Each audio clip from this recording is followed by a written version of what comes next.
Welcome to the Femap version 11 What's New video series. In this video, we'll be looking at several Femap enhancements that have come from customer requests and which cover a wide array of capabilities in Femap. There is a method of splitting a mesh by selecting two nodes on an element edge. In the Mesh Edge Splitting dialog, it's possible to limit the split region by selecting a number of nodes that contain the split mesh. The mesh will not propagate beyond the defined set of nodes. Without any limitation defined, Femap determines the best path forward and the mesh split propagates through the model. If any other element types are encountered, such as beams, they are also split to maintain a contiguous mesh. You can also split solid, hexa, and tetra meshes using this command, and, as you can see in this example, it's an easy way of splitting the mesh to create more than one element through the thickness of the plate structure. In the analysis of composite structures, global plies are very useful in helping to post-process as they present the results data by continuous ply rather than whole laminate element by element, which makes it much easier to see where any potential problems might lie. Support for global plies has been extended such that they can now be created automatically when the laminate properties and layup are being defined. You can automatically add connected elements to the selection list when selecting elements in the Entity Selection dialog. Femap selects the picked elements and all other elements to which they connect. Long lists of entities like materials or properties are easier to navigate using the Model Info scrolling capability. You can set the maximum number of entities to display in File Preferences, then click on Previous or Next to scroll through the list of properties.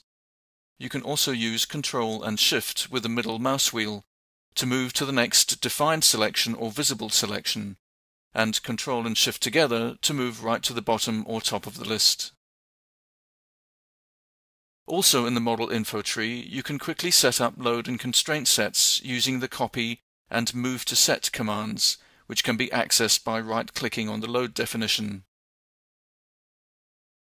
In results processing, it's possible to show results on two additional output vectors simultaneously in the same plot. So, for example, you can create a criteria plot comprising solid, shell, and beam elements and select the results quantity to show on each element type independently.